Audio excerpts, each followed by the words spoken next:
Wow, this is important. He's not covering this. This is from Infowars.com. Let me move this up here a bit. New Hampshire vote crushes Obama's 2012 numbers. This is February 12th. Donald Trump, Republican, New Hampshire primary Tuesday night. Rather unremarkable feat given the lack of real competition. It says here, final numbers aren't, but it's clear that Trump more than 100,000 votes among Republican and independent voters and more than double the 49,000 that President Barack Obama won among Democratic voters in New Hampshire 2012 when he ran uncontested for re-election. That's at least 35,000 more votes than Bernie Sanders, who is currently leading the Democratic field. It's hard to vote for someone like a surefire 100% winner. Just ask Obama, but Trump can want to vote for Trump. That's real enthusiasm, looks like. Anyhow, political, the fake news media is looking hard at big Democratic story, but there's nothing too fabulous. Both their tweet that wank half a dozen storylines in the Democratic race wouldn't. A big story got New Hampshire primary votes and the incumbent president. Either party in the history of the great state, not a significant fact.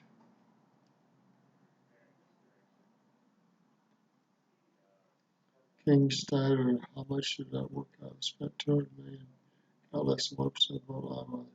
That's only 3% of the vote of New Hampshire. Could it be that something is just plain missing? To do what I did, is it?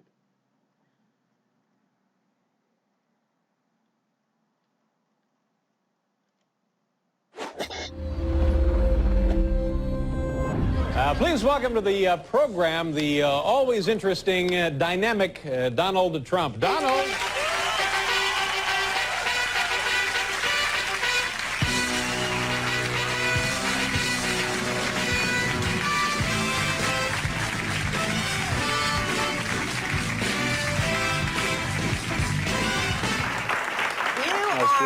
You are like everybody's dream of America. You know, you live it like the rags, well, you didn't really have rags, but I mean, all the riches and everything that America can offer, you got it.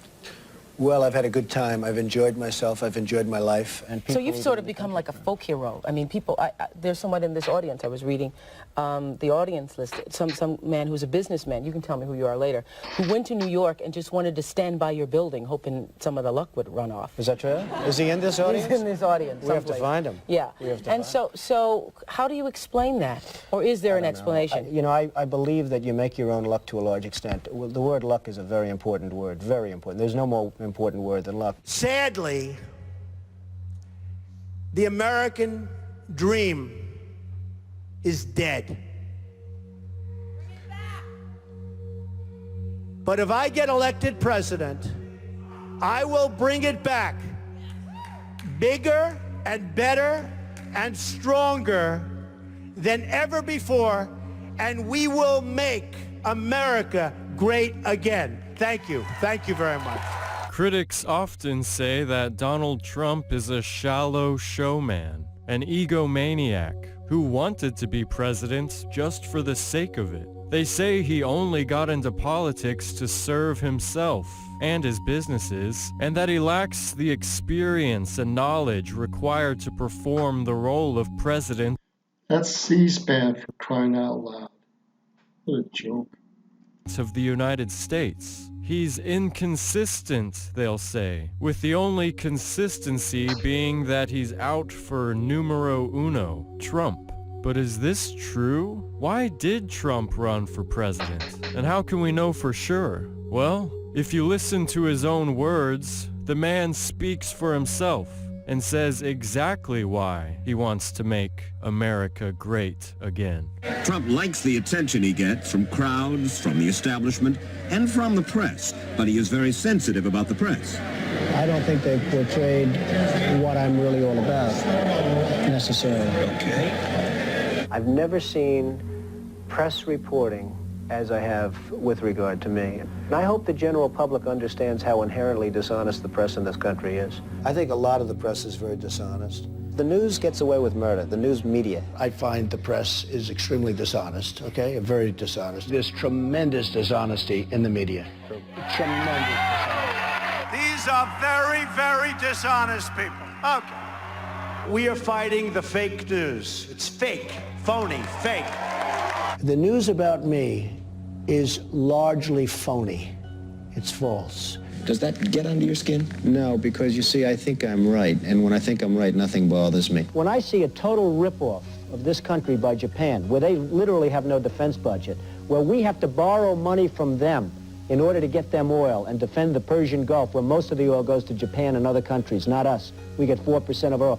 When I see Kuwait, a total ripoff, we're bringing the Bridgeton. You remember the Bridgeton? Their oil minister sat back and he laughed at how much money he's going to make. Why aren't we getting some of that money? Why aren't we getting it? They're taking in billions and billions of dollars, and we can't even land a helicopter on Kuwaiti soil. You tell me that's right. Saudi Arabia was making $1 billion a day.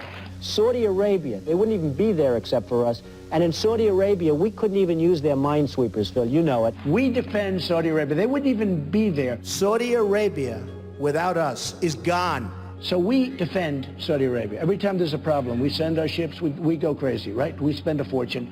We get paid peanuts for this. The United States is systematically being ripped off by many of the wealthiest countries of the world. It's a shame what's happening. Japan, Saudi Arabia, Kuwait, everybody's taking advantage of the United States. People know that if certain people are running a country, that it won't happen. If the right person asked them, they pay a fortune.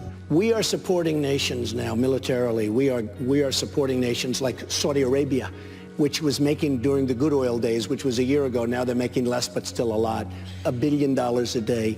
We are supporting them militarily, and they pay us a fraction of what they should be paying us and of the cost. What right do we have to go out and defend? Why aren't these countries, these wealthy money machines, paying us for the defense of their freedom and their nations? Why aren't they paying us? We are kind of the world's keeper, are we not?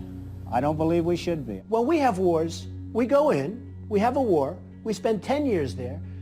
You know, we won the war, we're just policemen. We're policemen. The minute we leave, the thing's going to blow up. The United States cannot afford to be the policeman of the world anymore, folks. We have to rebuild our own country. We have to stop with this stuff. If you look at the payments that we're making to NATO, they're totally disproportionate with everybody else's, and it's ridiculous. NATO has to be either changed or we have to do something. And we shouldn't be paying most of the cost of NATO because it's unfair. It's unfair to our taxpayers. When West Germany and all of these other countries are ripping us dry, and we're losing hundreds of billions of dollars. You have countries in NATO, I think it's 28 countries. Okay. You have countries in NATO that are getting a free ride, and it's unfair. It's very unfair. NATO members must finally contribute their fair share and meet their financial obligations. But 23 of the 28 member nations are still not paying what they should be paying and what they are supposed to be paying for their defense. This is not fair to the people and taxpayers of the United States. But since last year, they've raised an additional $33 billion that's been put up by the various countries, not including the United States. We are also getting our allies, finally, to help pay their fair share.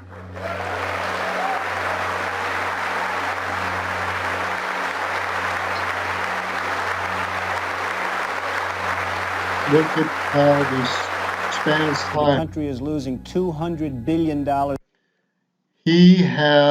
No one talks about this.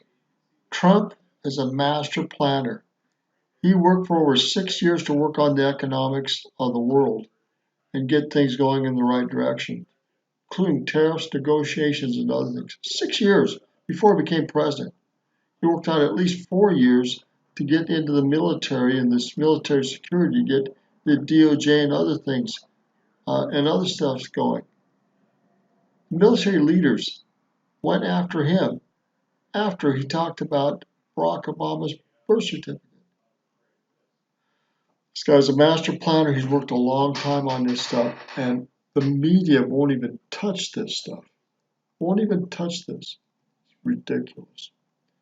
I'm going to end it here. This is all off of Infowars.com. Trump, New Hampshire vote crushes Obama's 2012 numbers. We'll go from there. Roger Martin, Billy Montana. Wake up, world. There has never in modern history been a president like this man. With the courage, convictions, the smarts, and connections, and the know-how to do business like it needs to be done, to do politics like it needs to be a business. We'll never see another one like him in our lifetime. Never. Roger Martin, Montana. Good day.